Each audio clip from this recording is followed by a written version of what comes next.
Hey, what's up guys, it's TechZoomer, talking to you here. And in today's video, I want to talk about the M2 Pro and M2 Max MacBook Pros. These machines are new, they came out last week, and in today's video, my objective is to tell you if it's worth it to buy and which computers and which models should you get. And a final plot twist at the end of this video that I think that you can guess by the title and the thumbnail of this video, because I have an idea for you to save so much money and get still 80% of the performance that you would get on the model that you want to buy. So if you are excited for that, do not forget to drop a like down below and to subscribe to my channel, because in today's video I will break down every single fact, feature and price of the M2 Pro and M2 Max MacBook Pro. Let's get started. Before we start talking about the M2 Pro and M2 Max MacBook Pros, I want to tell you about Uni. This is a brand that has been recently launched and they sell amazing accessories for your Mac. This is the USB-C cable. This cable is USB-C 4 compatible, 40 gigabytes of speed. It's rated, it's very high quality, and it's actually very cheap. I enjoyed a lot using this cable. It's 0.9 meters long and it's, like I told you, 40 gigabytes of speed, compatible. I really loved it. Thank you, Uni, for sending me out this cable. I will leave a link for their store on the description below. So, the M2 Pro and M2 Max MacBook Pros are really exciting. They came out last week and everyone seems to be talking about them. The new M2 chip architecture, the same 5nm present on the M1, has been overclocked. So, the M2 chip, as we saw with the M2 MacBook Air, the M2 Mac Mini, is just an overclocked version of the M1. But with an overclocked version of the M2 Pro and M2 Max, we are getting so much more performance, because lastly we had the M1 Max and M1 Pro. This is an M1 Max MacBook Pro 16-inch, but now the M2 Max and M2 Pro machines are available, and you are probably asking yourselves, is it worth it to upgrade from these machines to the M2 generation, or is it even worth it to pay the extra money, or even settle down and go for the refurbished M1 generation? Well, this is a very interesting question, because so many people are talking about it. And yes, Apple did some changes to the MacBook lineup, not just the chips inside, but they were pretty small. So let's start the video by talking about, is it worth it to upgrade from the M1 machines? No, are you crazy? That's just a waste of money. These machines are 95% of what the computer can do, and so I don't think is really necessary to upgrade.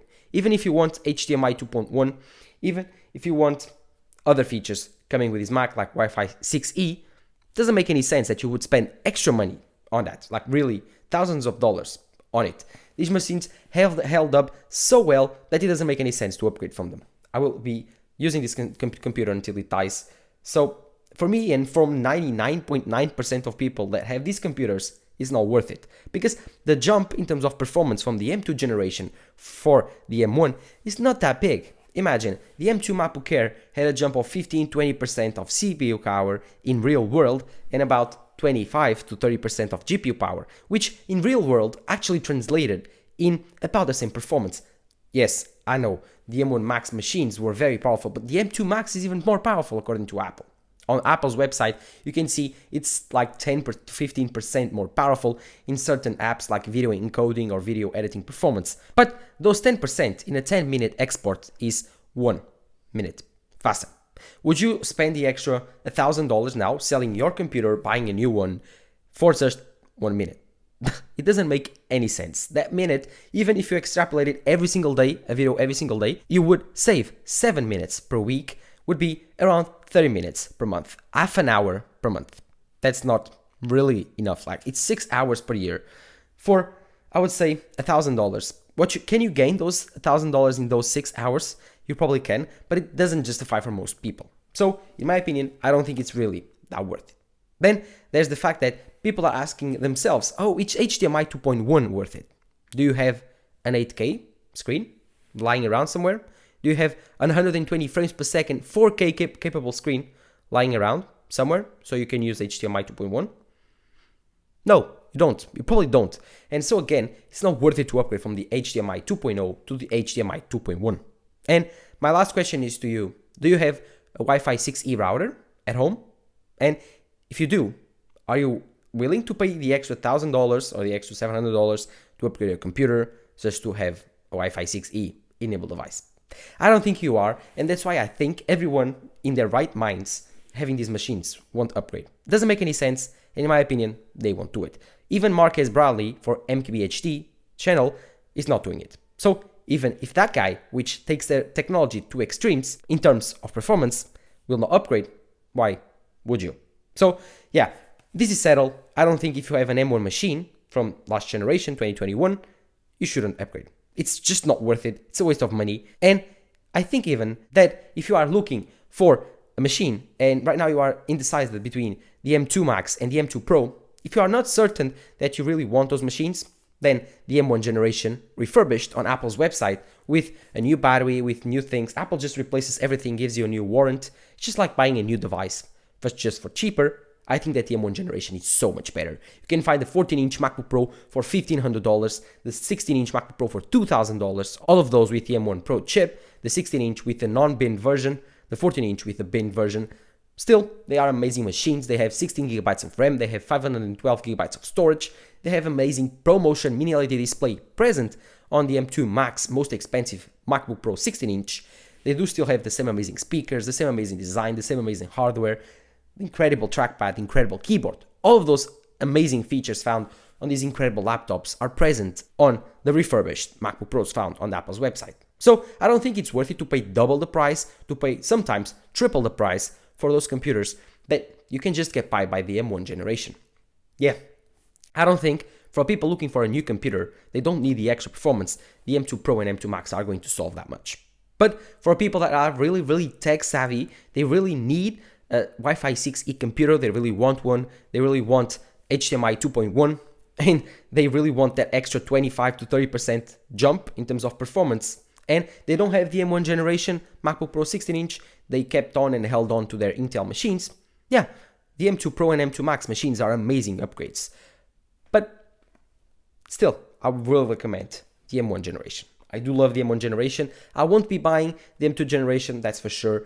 And even for review, it seems kind of boring just to compare benchmarks. They are the same machine. When Apple actually releases a new computer with a new design, new features, and new important changes, I will buy one and I will review it. Just like I'm trying to get an M2 Mac Mini or the M2 Pro Mac Mini, because the M2 Pro Mac Mini is truly a great machine. And even the M2 Mac Mini, although it has the same hardware, it now has the M2 chip and for cheaper. So I want to try out the $499 student discount Mac Mini because I'm a student and I want to try it out to tell you if it's worth it to buy a $500 Mac in 2023, new with the M2 chip. But other than that, I don't see the reason to upgrade for this M2 generation. This is just a transitory generation where the gains are not that big. It's just an overclocked version of the M1 computers. Every single one will come out. And yeah, it did. They released the Mac Mini with the M2, the MacBook Air with the M2, the MacBook Pro with the M2, and now the real MacBook Pro with the M2 Pro and M2 Max. But I don't think they will stop here. I think they will still upgrade more machines. At least they did not release an M2 Ultra on the Mac Studio, and they still did not release an M2 iMac. I do believe those two machines will wait for the M3 generation. But of course, we are not sure. One thing we are sure though is the M2 Max and M2 Pro MacBook Pros coming next week, or at least this week, depending on where you're watching this video. This computer is truly a great option. If you are looking for the best laptop on the market right now, is the M2 Max MacBook Pro 16-inch. Although I think the M1 Max, if you have one, you are totally satisfied, you don't need to upgrade. And if you are looking for one, I do still think these computers, used, refurbished, are the better option. And so, again, what's new with the M2 Pro and M2 Max machines when compared to the M1 Max generation?